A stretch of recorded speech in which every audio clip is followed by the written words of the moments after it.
Es aquí donde se confunden las personas, adultos. María no es una novela autobiográfica.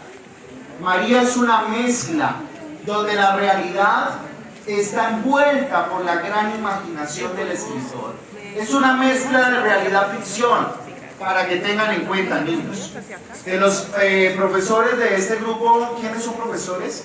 Por favor, necesito unos 2 profesores acá o uno, para que los niños me colaboren acá. ¿Listo? Aquí se puede ubicar un profesor. Gracias, profesor. Ahora, como el grupo es bastante grande, ¿qué vamos a hacer, padres de familia, niños? La casa tiene 15 cuartos. 15 cuartos.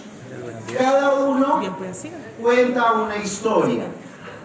En los principales, ustedes van a encontrar desde el aposento y el estudio de Efraín. Durante nuestra visita, van a encontrar que las camas son demasiado pequeñas. La pregunta de todos los días, niños, que siempre que uno coloca la novela, siempre aparece el médico de la familia adinerada. ¿Lo han notado o no?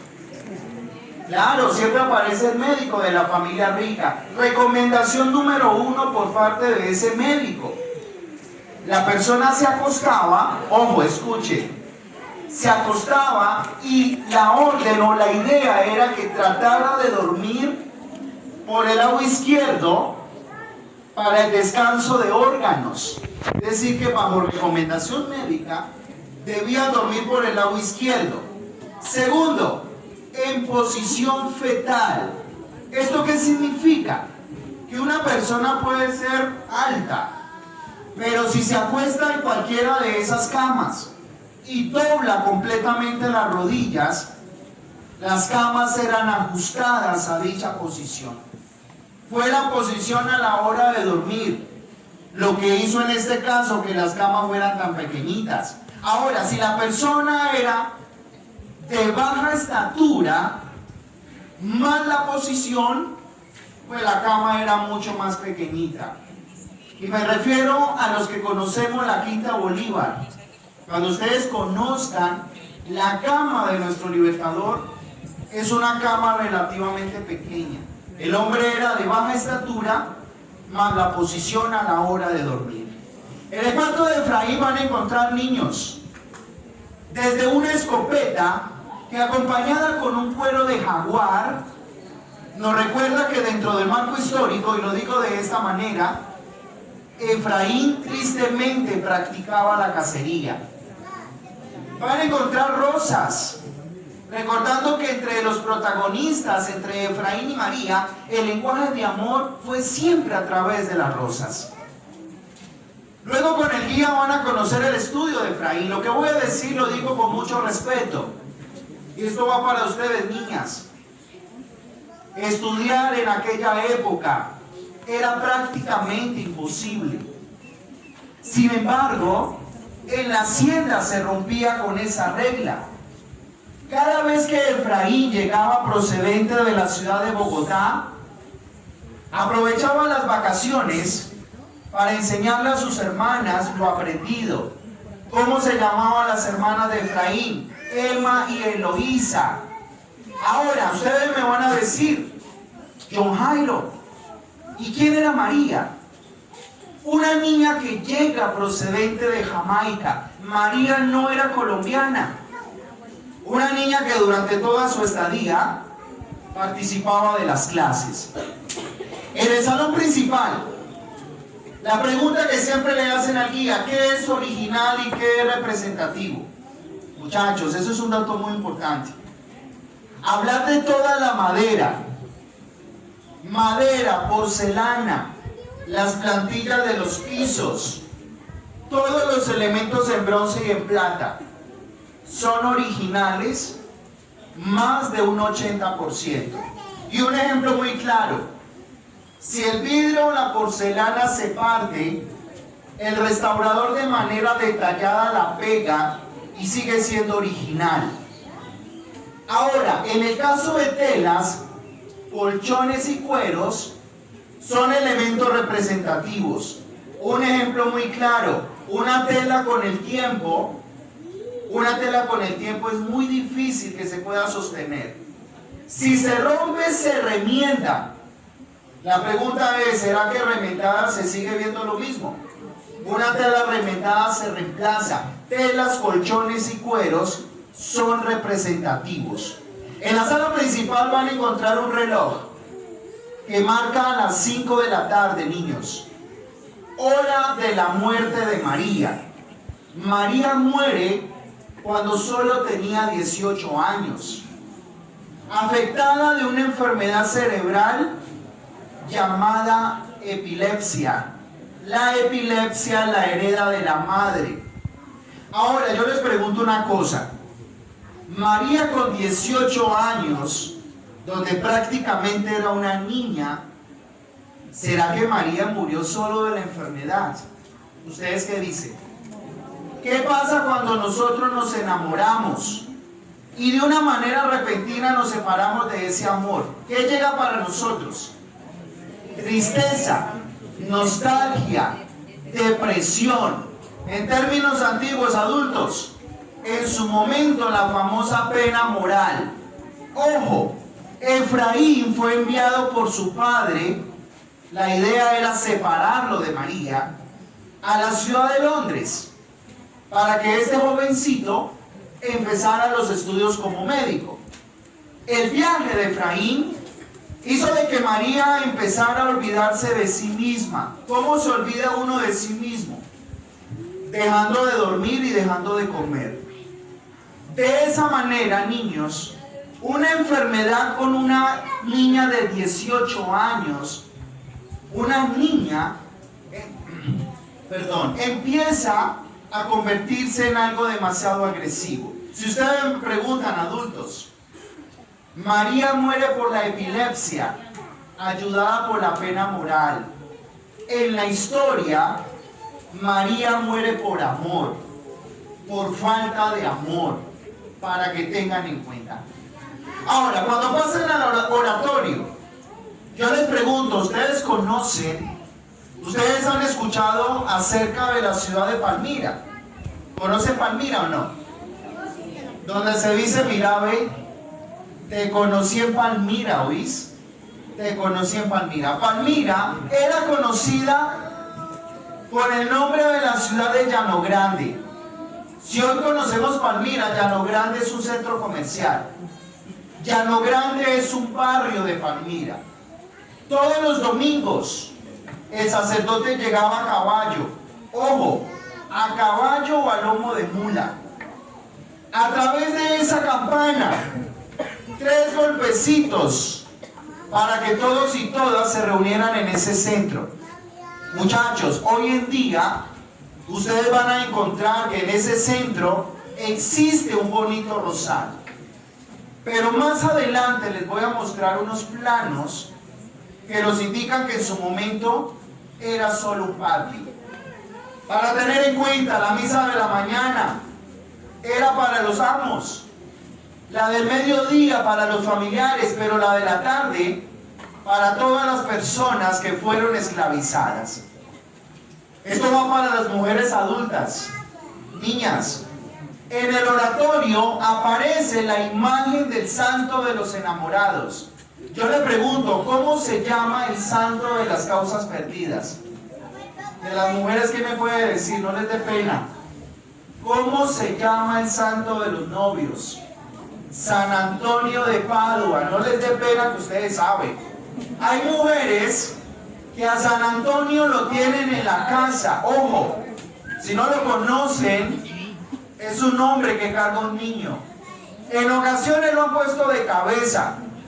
En ocasiones al pobre San Antonio le han vendado los ojos, le han quitado el niño, y prácticamente después de someterlo, qué pecado, le dicen con mucha fe: San Antonio, quiero que me regales un novio.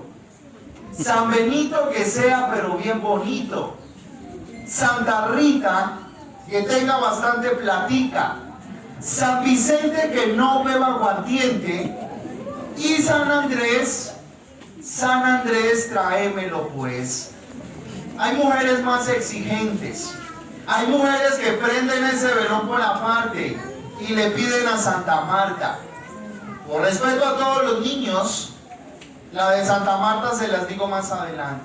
Para la de Santa Marta necesitan de 1 metro. Hasta ahí no más. El que la entendió, la entendió. ¿Listo?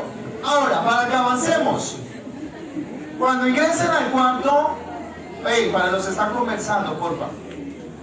Es desgastante lo que yo estoy haciendo, porfa, niños. Los que están conversando, porfa. Niños, el de las gafitas, porfa. Padre.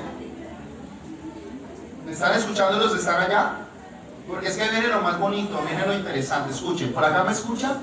Sí. Listo. Cuando ustedes lleguen, por favor, enseguida del oratorio aparece una placa que dice aposento del padre de Efraín. ¿Sabe qué le preguntan a los guías todos los días? Que si allá dice aposento del padre, quiere decir que existe el aposento de la madre. Don Jairo, ¿los padres dormían separados? ¿Cómo hacían anteriormente cuando las familias eran de 4, de 5 o hasta más hijos, si dormían tan lejos?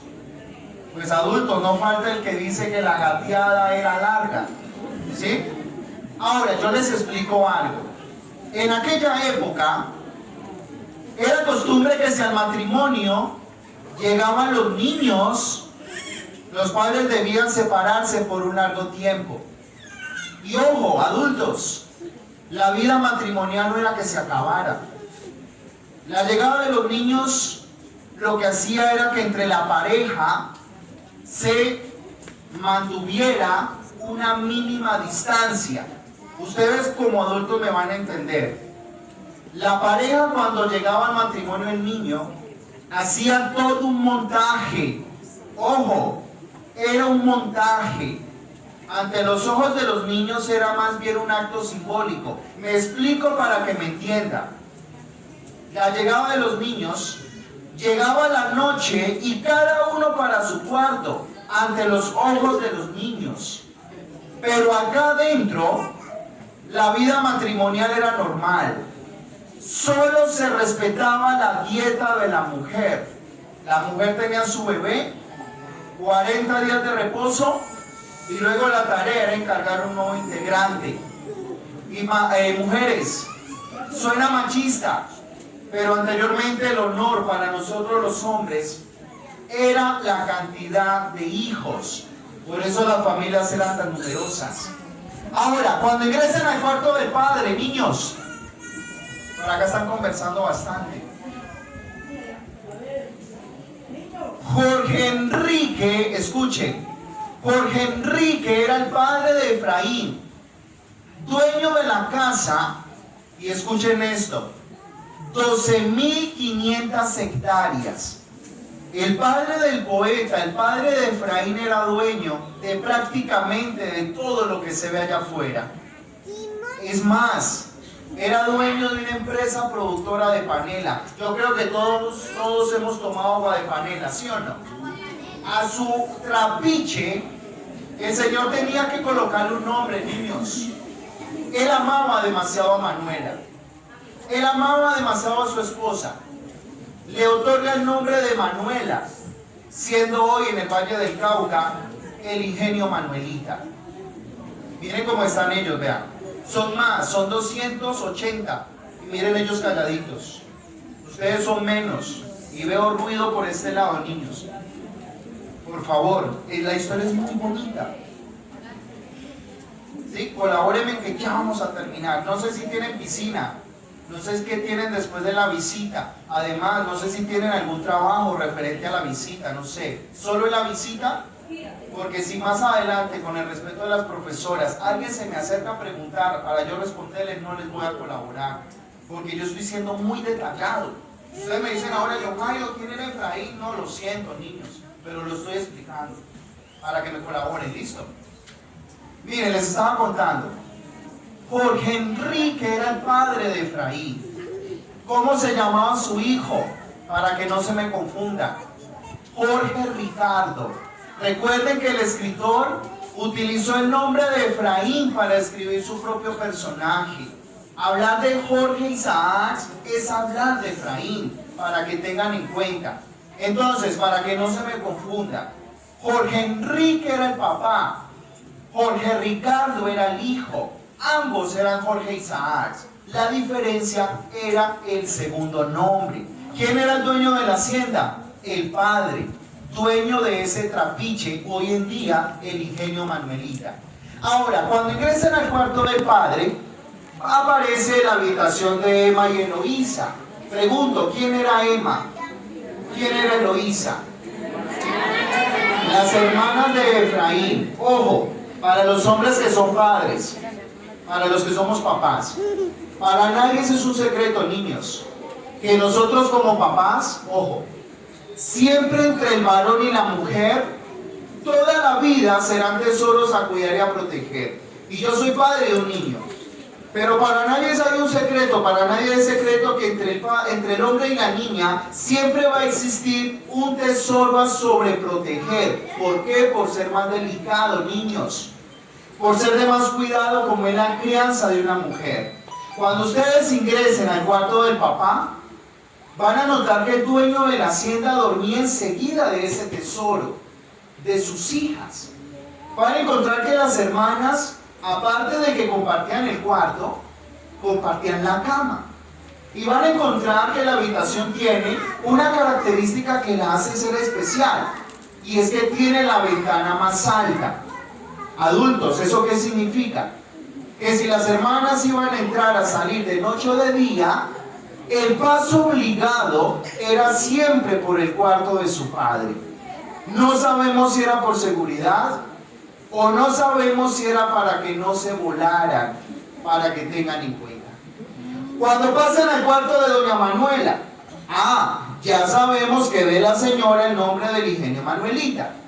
Por ser la dueña de la casa, y esto lo digo para que las mujeres no crean que los hombres siempre las consentimos, tenía el cuarto más bonito y más elegante. Van a encontrar que hay dos cunas. La grande era la de Juan y la pequeña era la de Felipe. Yo pregunto, con Juan y Felipe, ¿cuántos hijos completaríamos? 5. Efraín, Emma, Eloísa, Juan y Felipe. ¿Listo? Ahora, entramos a hablar de María. ¿Quién era María, por favor? Una niña, ojo, que llega a la hacienda a la edad de 3 años. 3 años tenía la niña cuando queda huérfana por parte de madre. En esa época, muchachos, que un hombre quedara al cuidado de una mujer era vergonzoso. Que un padre criara a su propia hija. Hablo del padre de María, don Salomón, un navegante de profesión que pierde a su esposa. Un hombre que al verse con una niña de 3 años, se ve obligado a traerla desde Jamaica a este paraíso. De decirle al dueño de esta hacienda, quien era el hermano, que por favor le reciba a su hija en el seno de su hogar. De esa manera, niños, María llega a esa hacienda. De esa manera crece en medio de estos hermosos rosales y siendo adolescente se enamora perdidamente de su primo. Efraín y María eran primos hermanos. Esta relación no era aceptada. El padre de Efraín no estaba de acuerdo. Decide separarlos. Antes de enviarlo a la ciudad de Londres, le promete a su enamorada que si al regresar, siendo un médico, se casaría con ella. Pero es algo que nunca sucede. La niña se queda en la hacienda cuidando los rosales, escribiendo cartas de amor. En las cartas no podían faltar los pétalos de rosa. En las cartas siempre le terminaba con las mismas palabras donde ella le decía: el rosal no ha dejado de florecer. Eso quiere decir que tú no me has dejado de querer. Y yo les pregunto, niños, cuando ustedes ingresaron, cuando ustedes cruzaron por esa portada, ¿cómo encontraron los rosales? ¿Cómo los vieron los rosales? Mire, les voy a confesar algo. Hace 15 años cuento esta historia. No se puede negar que la tristeza que se siente en este momento es como si se contara la primera vez. En 15 años hemos sido testigos de muchas temporadas de verano, temporadas de invierno donde en ocasiones el exceso de agua se ha convertido en enemigo mortal del pétalo. Profesores, adultos, ha caído tanta agua que en ocasiones los pétalos se desprenden.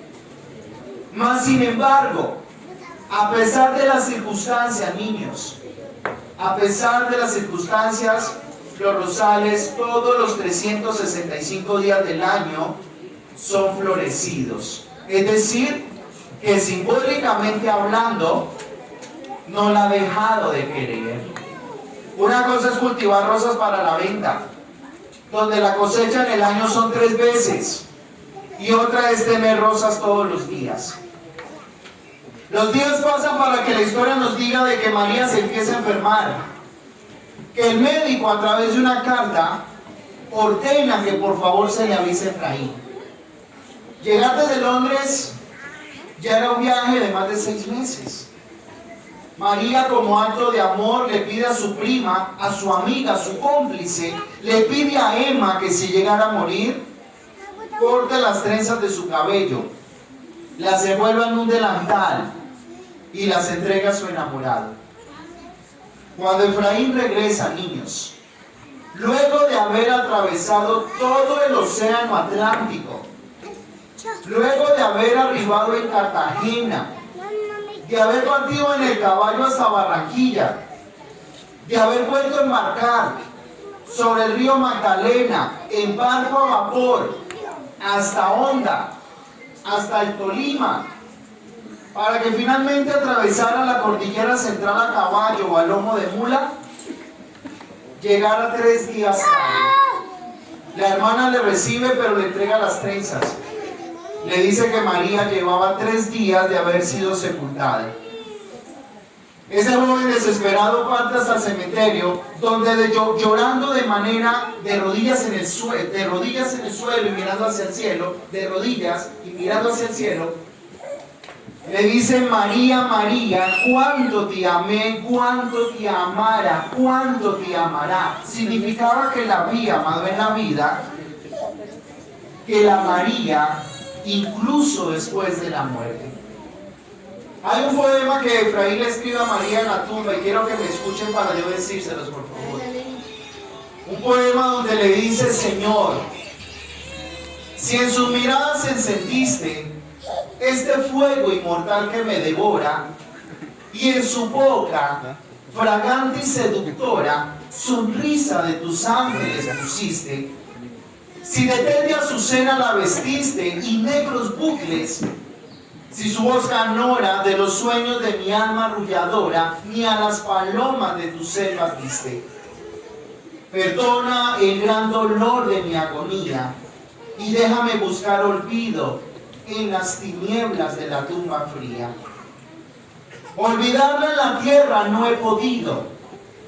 ¿Cómo podré, Señor, si ya no es mía? ¿Cómo vivir, Señor, si la he perdido? Jorge Isaac. ¿Cómo quedaron hasta el momento? ¿Tristes? ¿Triste o no? Pero enamorados también, enamorados me imagino. ¿Sí o no?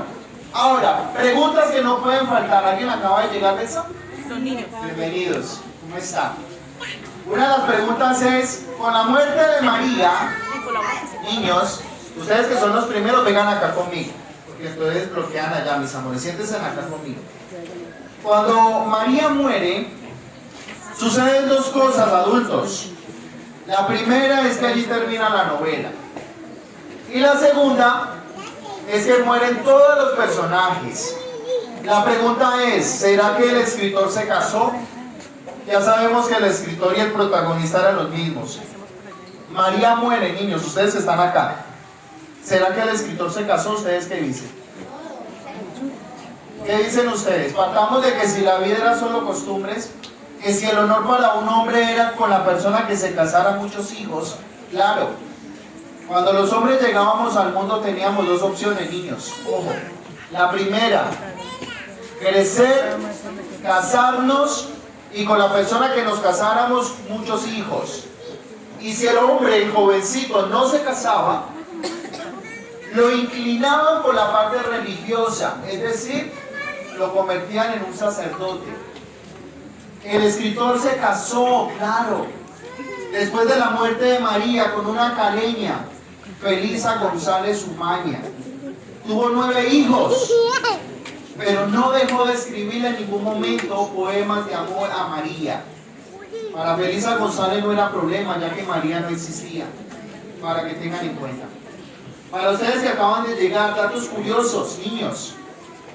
Las familias ricas anteriormente vivían de dos maneras. Niños, los ricos vivían en el campo, pero descansaban en la ciudad. Para los que conocen Cali, cerca del Hotel Intercontinental, en el barrio del Peñón, existe la Casa del Peñón. Casa de recreo, de veraneo para esta familia. Si revisamos, hoy se hace lo contrario. Ricos y pobres, vivimos en la ciudad y descansamos en el campo, como lo hacen la mayor parte de todos ustedes. Ahora, cuando hablamos del costurero, esto va para las mujeres casadas. Aprender a bordar, a cantar y a hilar eran requisitos básicos para que la niña al crecer se casara. Le pregunto a las casadas, ¿cómo están en esos temas? Hilar, bordar y cantar, ¿cómo está? Cada vez que pregunto esto, no falta el hombre que levanta la mano y me dice: John Jairo, cantar. Solo cantaleta, mijo. Solo cantaleta. ¿Ah? ¿Es verdad? Luego van a ver un comedor importado. Estas familias se daban el honor, el orgullo de importar. Ese comedor fue traído desde Francia. 10 puestos para ustedes que llegaron, niños. La costumbre del momento era que el papá y la mamá se sentaran en las esquinas de la mesa. Hay de los niños que llegaran tarde a la hora de servir los alimentos. Era una falta de respeto. Se parece hoy en día, ¿no? Era una falta de respeto. A la derecha del papá se sentaba el mayor de los hombres. ¿Quién era el mayor? ¿Quién era el mayor? Efraín. A la derecha de la mamá y al otro lado a la derecha se sentaba la hija mayor. La mayor era Emma. Cuestiones del amor o del destino no lo sabemos. Pero María, por haber llegado, María por ser la hija adoptiva, en la línea de las mujeres, María siempre era la última. Niños, si por un lado Efraín era el primero y por el otro María siempre era la última, cual fuera el orden de los padres, Efraín y María quedaban al frente. ¿Ustedes se imaginan la miradita o el toquecito de pies? Suena básico. Decir te amo en aquel entonces no eran palabras. Que un hombre le entregara a una mujer una rosa o viceversa, era según esto la máxima expresión de amor. Por eso hay una canción de Guayacán que dice: cuando hablan las miradas, para que tengan en cuenta. La despensa. ¿Qué se guarda en la despensa o qué se guarda en la alacena? ¿Qué me puede decir? Cuando nosotros mercamos, ¿dónde se guarda la comida? ¿En la alacena o en la nevera? ¿Sí o no? La despensa es sinónimo de alacena. Todo el maíz, el café y el arroz a la despensa. Luego aparece el estudio del padre. Familia, 12.500 hectáreas. La hacienda era todo lo que ven afuera, incluido un trapiche, hoy Manuelita. En ese escenario quedaron en solo 127. El padre de Efraín lo perdió todo. Dice la historia que el trapiche fue rematado por el primer éder, de nombre Santiago, que hoy sería de la línea del alcalde de Cali. Fue don Santiago quien le dijo al padre del poeta: usted me debe, entrégueme el trapiche. pero a partir de ahora no más panela. Vamos a producir azúcar. Y desde ese momento pertenece a esta familia de Cali. Ahora, cuando lleguen a la cocina, van a ver que la cocina es totalmente al aire libre. En el suelo de la cocina hay un cuadro con agua, niños. Toda cocina necesita un lavaplatos. Ese cuadro con agua en el suelo era el fregadero, era el lavaplatos de la cocina. ¿Qué necesitaba el esclavo, el siervo? Atajar el agua para que ésta se acumulara. Pero luego venía la trampa. Siervo que se sentara a lavar los implementos de la cocina. Sentarse era signo de pereza. Era inclinado. ¿Y saben cuál era el jabón? La ceniza y el barro. En ocasiones se estregaban con la tusa del maíz. Y por último, durante nuestra visita notaron de que la casa está rodeada con agua. Ojo, idea de origen árabe. 3 objetivos para que las casas en medio de selva, en medio del monte, en medio de la nada, fueran rodeadas con agua. ¿Quién me puede decir de las 3 una? ¿Quién me puede decir por qué las casas las rodeaban con agua? ¿Quién me dice al menos una? Para control de animales rastreros. Ojo, digo control mínimo porque sabemos que las serpientes nadan. Sabemos que las cucarachas vuelan. Pero niños, hay un control mínimo en roedores y en hormigas. Una casa rodeada con agua es una propiedad más fresca en temporadas de verano. Y tercero, una casa rodeada con agua es tan fuerte el agua de noche y de día, niños, que la sensación es como si a toda hora estuviera lloviendo. Y esto va para los que viven en el campo. Ojo, el campo en la noche es diferente. La selva en la noche cobra vida. El sonido de los animales en la noche en el campo es diferente, desde el aullido del lobo. Pues resulta que tales sonidos no existen en una casa rodeada con agua. Muchos le preguntan a los guías que si la hacienda en la noche es tenebrosa. Para los que hemos tenido la oportunidad, lo que el agua le ofrece a la casa en la noche es armonía. Cuando salga, vayan a la Piedra del Amor. La piedra está entre la hacienda y Hotel Piedemonte, o mejor dicho, entre la hacienda y el parqueadero. Es tan grande la piedra, niños, para los que están por allá atrás conversando, que al no existir vegetación, y lo van a ver en estas fotografías, cuando allá afuera era solo potrero, todas las personas de la región se subían a la piedra, y cuando ya estaban arriba tenían ese gran mirador. Hoy en día no es un mirador porque los árboles la taparon. Muchachos, esto va para los hombres. Fue donde Efraín, al tratar de subir a María, le ve por primera vez los pies descalzos. Que un hombre le viera tan solo el tobillo a una mujer, en aquella época eso era otro nivel. Que un hombre le viera los tobillos a una mujer, eso era como una película de adultos, algo erótico. Las parejas de hoy van a la piedra, no a mirarse en los pies, pero sí a jurarse en amor. Así que pidan amor, porque lo demás viene por añadidura. Espero que les haya gustado la historia. Para todos pido un gran aplauso, que Dios me los bendiga. Gracias. Ojo. Grupo, espera un momentito, espera. Ojo, información adicional. Venía la zona, niños, hagan silencio. O sea, si se van a parar, pero en silencio, por favor. Van a encontrar la zona de los árboles más antiguos. Ojo, ese orejero que está acá al frente es un árbol de 200 años. En la parte de atrás hay un mamey con 300 años. Ojo, en la parte superior, niños, silencio, porfa, está la cafetería. Si se van a vestir con trajes similares a la época, a los hombres les ponen escopeta, a los niños le colocan su boina, su varita de pescar, bien elegantes, 5 hasta 6 personas se pueden vestir, 35.000 pesos la foto.